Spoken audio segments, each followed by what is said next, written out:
every version of Invincible that fans absolutely love, there's one that they hate equally. And today, I will be going over all the Invincible variants and how they compare. Starting with one of the worst of them all, Stripe Invincible. He is a variant who has become infamous for his chilling line, "I wouldn't even keep you as a slave in my empire."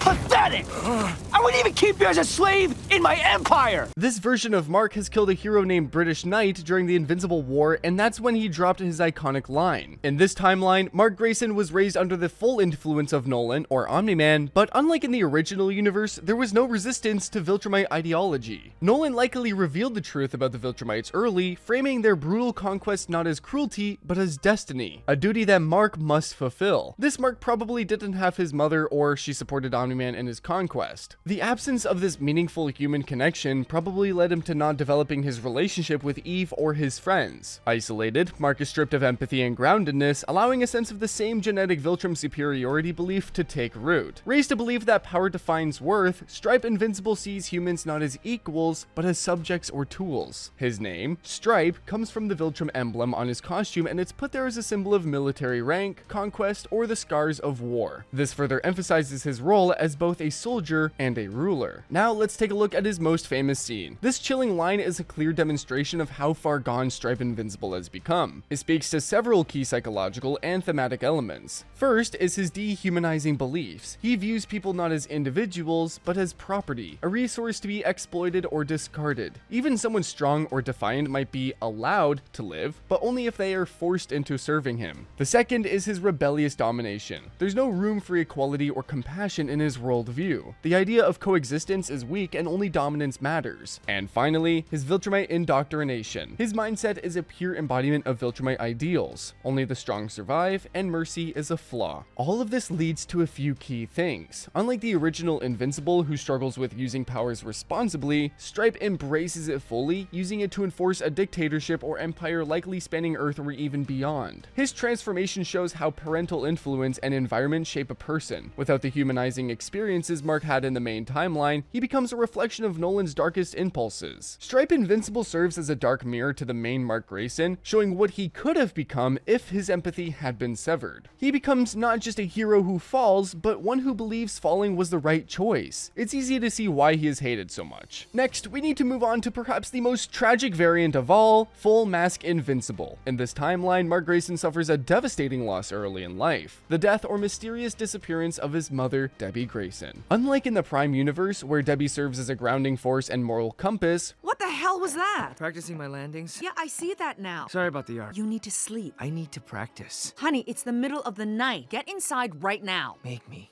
To know I can't physically make you do something, is that what you need? This is important.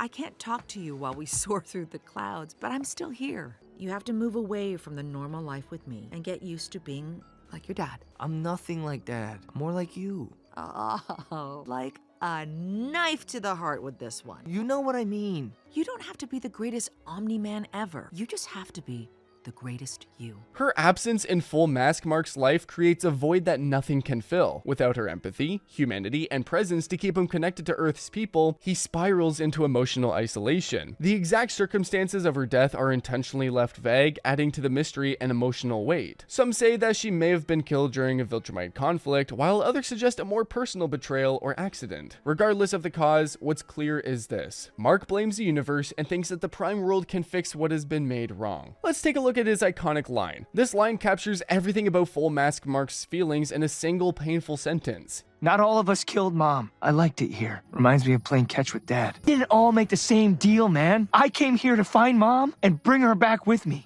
He cannot accept Debbie is truly gone. His belief that another world might still hold a version of her reflects his unwillingness to let go. He doesn't want justice or vengeance, he wants restoration. In his eyes, Debbie's absence was a mistake that his universe made, one that other universes might help him correct. His alliance with Angstrom Levy is born not of bad intentions, but of a tragic misunderstanding. He really thought that he could convince Prime World's Debbie into leaving everything she had on this earth and accompany him into his life, to finally fill the void that he has desperately desperately been holding on to. Even his costume is symbolic to his emotional trauma. Mark hides not just his identity, but his raw emotional wounds. The mask is a literal and metaphorical barrier between himself and the world. As he loses touch with his own humanity, the mask becomes a way to separate from the person he used to be. It allows him to act without confronting his guilt or sorrow. Without Debbie's influence, he never fully forms a stable sense of self. The mask represents his fractured mind as the boy who never got to grow up properly. He is proof that even the most powerful beings can be brought down by internal wounds. It isn't Fist that broke him, it's loneliness and regret. This emotional arc lets many empathize with his pain and look past all of his horrible actions in the Invincible War. Let's move on to another hated variant, Omnimark. In Omnimark's universe, the key differences lies in Nolan's total ideological control over his son, similar to Stripe Mark. From a young age, Mark is molded into the image of a perfect Viltrumite successor, not just in strength, but in mindset. There's no rebellion, no inner turmoil. Debbie, if she was ever present, likely had no say in his upbringing or may not have survived long enough to influence him. Raised with one clear directive, as you are better than them, Omni-Man never forms emotional bonds with humanity. Love, empathy, friendship, all of these are viewed as weaknesses, as distractions from the greater purpose of spreading Viltrumite control. This also becomes his defining trait when he says that he has always hated Eve.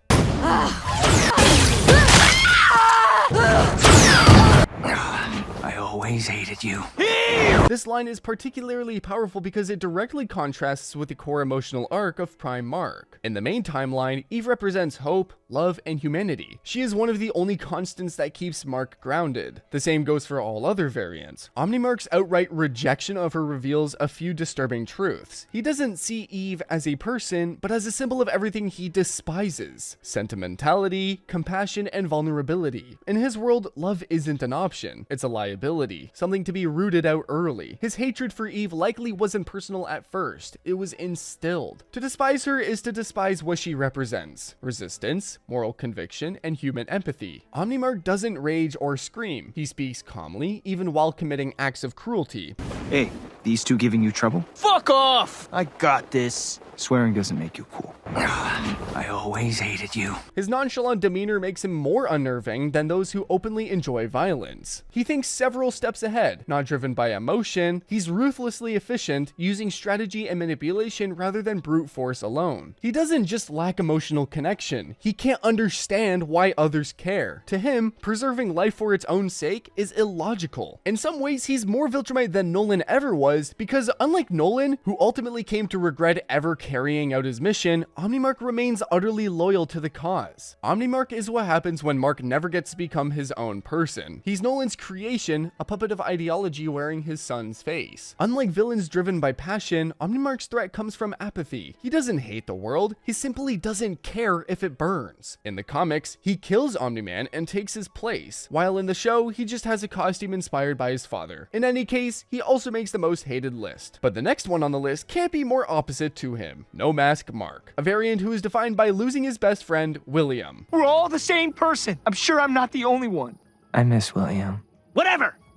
The specific details of William's death are left intentionally vague, but this only deepens the emotional weight. Rumors of how this could have happened are constantly debated. Some believe Da Sinclair turned William into a reaniman and Mark failed to stop it. Others suggest Mark tried to save William during a catastrophic event, but was too late, or worse, his actions accidentally caused it. There are even darker theories that Mark had to kill a corrupted version of William, leaving him forever haunted by the act. Regardless of the truth, the effect is the same. Mark blames himself, and that guilt becomes the defining force of his life. Unlike Full Mask Mark, who hides behind a mask of grief, or Omnimark, who buries emotion completely, No Mask Mark is raw. His pain is visible. He doesn't, or can't, hide his guilt. He no longer believes in pretending to be the symbol of hope or heroism. The traditional idea of Invincible, the clean-cut, hopeful hero, has been abandoned. Everything he does, even the questionable or morally gray actions, comes from a place of honest, if misguided, emotion. He's not trying to fool anyone, and definitely not himself. What makes No Mask Mark different is that his descent is rooted in love, not power or ideology. William wasn't just a friend. He was a symbol of Mark's normal life, the version of himself that had hope, laughter, and humanity. When William died, that part of Mark died with him. Every choice No Mask Mark makes is filtered through the lens of, I didn't save him. He becomes obsessed with never failing again, but this leads him down paths where the lines between right and wrong blur dangerously. In the Prime universe, Mark often almost loses people, Eve, his mom, Cecil, and William, but always manages to pull through. No Mask Mark is a version of what happens when he doesn't. His love for William, whether platonic or deeper, becomes a source of destructive obsession, turning protection into vengeance. And that's what made him evil. Now, let's go to the flip side again with Sinister Mark. Sinister Mark is the darkest and most depraved incarnation of Mark Grayson across the multiverse. Unlike other variants who fall due to trauma or misguided love, Sinister Mark doesn't fall. He descends willingly with all the Viltrumite fury he can muster. His actions are not born of grief or fear, but of pure, calculated evil. He is the villain Mark could become if every shred of morality, restraint, and empathy were methodically stripped away. In Sinister Mark's universe, Nolan doesn't flee Earth or have a change of heart. Instead, he stays, rules, and raises Mark with a cold, brutal philosophy: might makes right. Compassion is weakness. Mercy is failure. Under Nolan's direct teachings, Mark becomes a weapon, trained from adolescence in conquest, execution, and psychological warfare. But somewhere along the way, Mark internalizes Nolan's values too well. So much so that he comes to view his own father as an obstacle, a relic of an older generation too soft to do what's truly necessary. The student outgrows the master and murders him, not in a moment of emotional rage, but as a calculated power grab.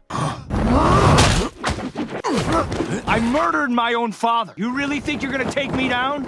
The killing of Nolan is the defining act that separates Sinister Mark from all others. Even the most violent or broken Marks still struggle with their father emotionally, wanting his approval, fearing him, resenting him, but rarely hating him enough to kill him. Sinister Mark, however, does it without remorse. He sees Nolan not as a father, but as a rival, a stepping stone to greater power. By killing Nolan, Sinister Mark destroys not just a person, but the last connection to any ideal larger than himself. Anything connected to family, legacy, or duty. And he doesn't regret it. He celebrates it. It was, in his eyes, an evolution, not a loss. Sinister Mark's defining trait is enjoyment. He takes pleasure in hurting people. Unlike Omnimark's cold indifference or Full Mask Mark's tragic grief, Sinister Mark is cruel for the sake of it. To him, knowing that he is on the hated list probably is a cause for celebration. Next on the list is perhaps the most distinguishable Mark, Prisoner Mark. Prisoner Mark is instantly recognizable by the scorched, veiny skin resembling severe, permanent burns. His dark goggles, a clear nod to both Anakin Skywalker and visual impairment, possibly due to the burns. He's also seen with the Viltrumite prisoner uniform, which is minimalistic, tight, and functional. This emphasizes that he was once captured, tortured, or exiled by Viltrumite forces.